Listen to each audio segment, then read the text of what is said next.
we'll watch the American science fiction film AI, Artificial Intelligence. In the future, oceans have drowned big cities along the shorelines. Millions of people will be displaced.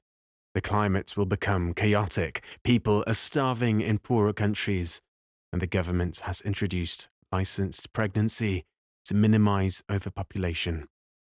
This is why robots were created, who never became hungry and didn't consume resources. An AI inventor, Professor Alan Bobby, discusses his project of a mecha child, a robot that loves its parents like a real child, the first of its kind with its own mind and dreams. This mecha was a substitute for a child for couples who couldn't obtain a license to reproduce. Henry and Monica Swinton are selected from other thousands of intended parents to have their first mecha child.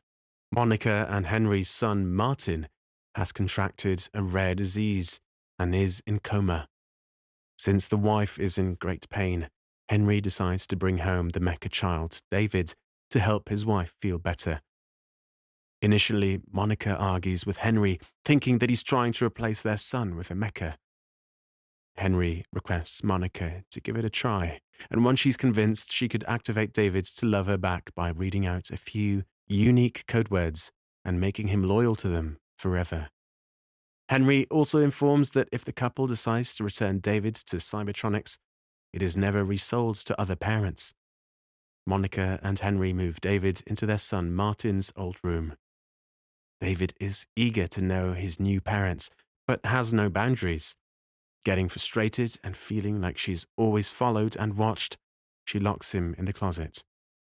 In her mind, Monica knows he is not human and feels guilty for locking him in the closet. Later, David watches them having dinner with fascination. When he sees a string of noodles stuck in Monica's mouth, he laughs loudly. Henry and Monica start laughing along with him. This would be the first time Monica would have laughed after her son got into a coma. That night, Monica prepares David for bed, carefully tending him the way she would to her real son. The next day, she reads out the unique code words to trigger David's love. For the first time, he calls Monica Mummy and hugs her. Monica starts living her life again. Monica gives him Martin's old talking teddy bear. As time goes by, Martin recovers and is brought home. He treats David as a toy and orders him around. Martin requests Monica to read to them the story of Pinocchio, as this might hurt David, but David is fascinated by the story. One day, in envy, Martin provokes David into an eating contest. David breaks and is taken to Cybertronics for repairs. As another attempt, Martin later persuades David to cut Monica's hair while she's asleep. But she and Henry wake up just in time and wonder if David is a risk. Later on, during Martin's birthday party, Martin's friends mock David. One of them pokes him with a knife. He goes to hug Martin and falls into the pool. The adults rescue Martin. This triggers Monica and Henry to get rid of David. The following day, Monica takes David and Teddy in the car to return to Cybertronics as she thinks he's a risk to their family. But overcome with guilt, she drives into the woods instead, telling David she has to leave him for good. David apologizes for the unfortunate events and begs for forgiveness. While leaving, Monica gives David some money and tells him not to get caught by Cybertronian or other people. Somewhere in the city, a male mecha, Joe, who works as a hustler, goes to a hotel to meet his client. He finds she's already murdered by her partner. He's afraid the humans will blame him, so, to save himself, he removes the operating license badge from his chest so he can't be traced. Out in the woods, David tells Teddy that he wants to meet the blue fairy from the Pinocchio story to turn him into a real boy. They stop when they see a truck dump scrap parts of mechas. Suddenly, many mechas appear to search for their body parts. These are the old mechas that humans have banned. Joe enters the scene and suddenly, a moon-like aircraft appears behind him. All the mechas start running in fear and we realize that humans take all these old mechas for fun and destroy them for their flesh, fair entertainment. They arrange shows where these mechas are crushed, burned, and scrapped just for the enjoyment of humans.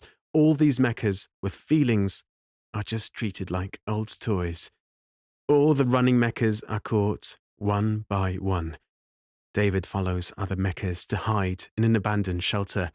He meets a nanny mecha who offers to care for him. However, the humans on motorbikes hunt them and take them into custody.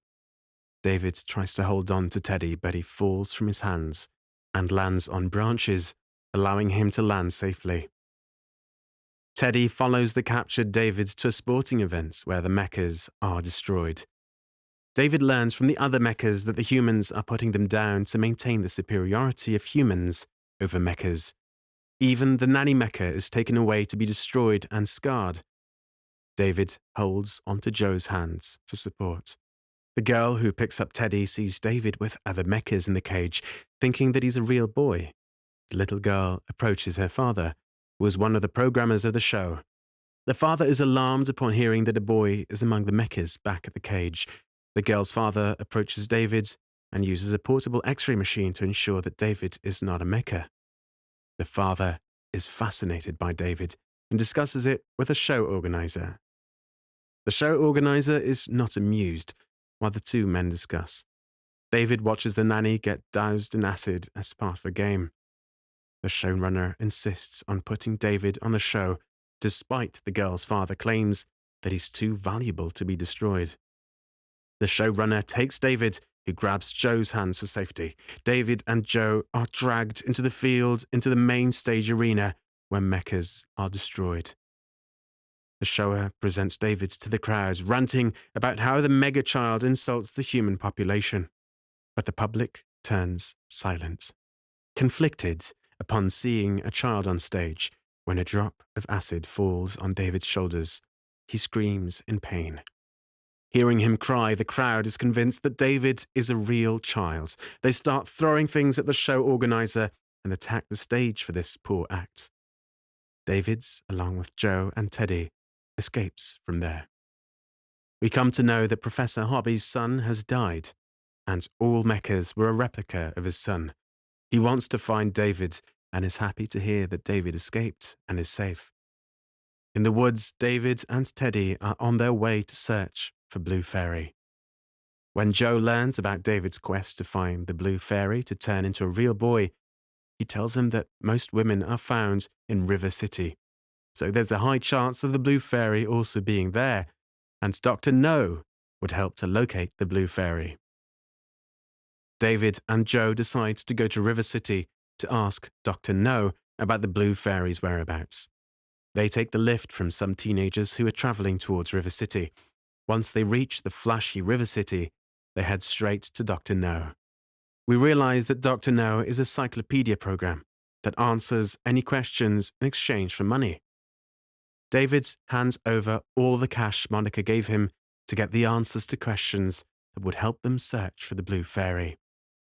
Dr. No informs David that Blue Fairy is at the end of the world, near one of the buildings with a weeping lion. Joe tries to convince David that they should not go there and that humans hate them, but David insists that his mummy will accept and love him if he becomes a real boy. David isn't happy with Joe convincing him to stay and says goodbye to him. David is about to leave River City when the police surround them to take Joe into custody. David then sees an opportunity to get into a vacant helicopter, jumps into it with his teddy bear, and starts it. David is unable to fly and creates chaos. Joe, taking the opportunity, escapes from the police and gets into the driver's seat of the helicopter, and they run away from the city and the police. They fly the helicopter to the end of the world, Manhattan, where previously people used to live. Now the place is left behind due to the rising sea level, and can locate the weeping lion sculptures in front of a building. David enters the office looking for the Blue Fairy, and when he enters the room with a turned seat, he knows that someone else is sitting there and expects Blue Fairy. But he's surprised to see another mecha who looks exactly like him. and he's also called David. The other mecha smiles and invites him to read books together and be friends. David turns jealous and starts smashing him, thinking that will replace him and would compete for his mother's love, and lashes out screaming that he's special and unique until Professor Hobby stops David. The kind professor informs David that he's been waiting for him for a long time.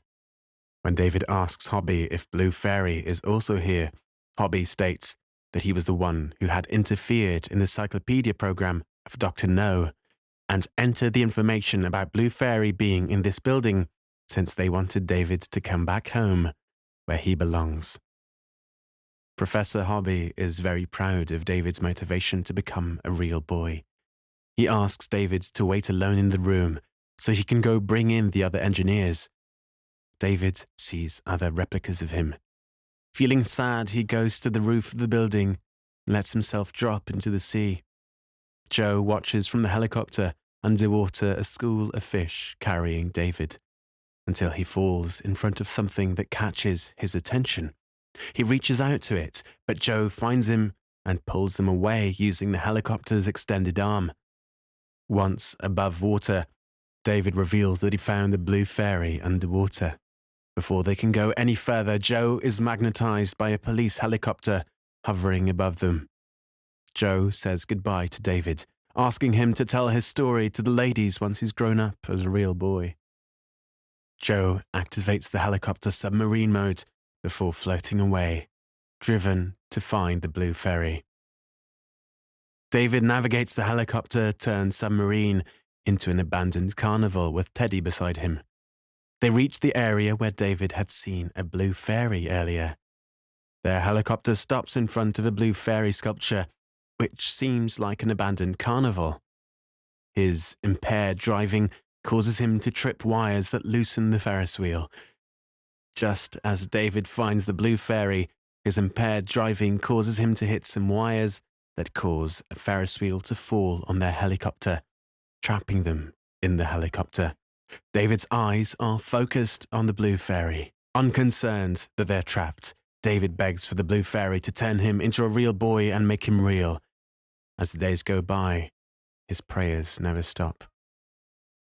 Years go by with him sitting and praying. Eventually, the lights in the vehicle die down, and the sea creatures perish.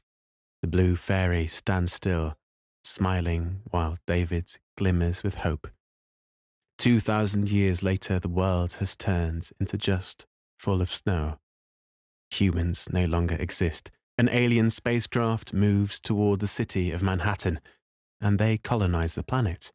They retrieve David's helicopter, finding the boy and Teddy on the ice. They reactivate both David and Teddy. David immediately gets out of the helicopter and goes towards the Blue Fairy statue. The moment he lays his hands on the fairy statue, it cracks and collapses. Aliens scan David's memory to understand him better and recognize that he lived with humans in the past. Then David sees himself sitting at the dinner table in Monica's house. The home is just like how he remembers it. David eagerly searches for Monica, announcing that he's home. Instead, a different voice calls his name. David finds the Blue Fairy now alive and talking. David asks her to turn him into a real boy, but she admits that she cannot do so. The aliens use the Blue Fairy figure to speak to David, informing him that Monica is long gone. David mourns, learning that the Blue Fairy cannot bring Monica back. Blue Fairy mentions they cannot get her back since all her organic parts are long gone. Else she would have helped David. Teddy reminds David of the time he cut Monica's hair. Teddy has kept the lock of hair, and the Blue Fairy can bring back his mother. In his old bedroom, David fondly remembers Joe. While Teddy repairs himself, they see a figure at the door. The aliens wish to bring back the humans, but they inform David that they can only bring them back for one day, and they will die after. Choosing to have his mother, even if it was for just one day, David heads to her bedroom and finds Monica in bed. He gazes at her fondly, brushing hair from her face as tears stream down David's cheeks. Finally, Monica wakes up. She greets him with a warm smile, and he makes her the coffee just the way she likes it. This one day is just David and Monica's day, and they spend it together. And as the day goes on, David thinks it is the happiest day of his life. All the problems had disappeared from his mummy's mind. There was no Henry, no Martin, or no grief. It was only David. And David happily shows Monica paintings of his journey. He plays hide and seek with her and Teddy and celebrates his birthday for the first time with Monica baking him a cake. He says he has already been granted when she asks him to make a wish. When the lights outside grow dim, David tucks Monica to bed, worried that she will not wake up after.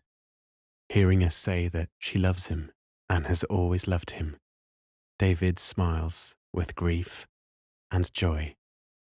That was the everlasting moment he had been waiting for. When Monica falls asleep, never waking up again, feeling content, David decides to sleep next to his beloved mummy, holding her hand, and, for the first time in his life, he goes to that place where dreams are born.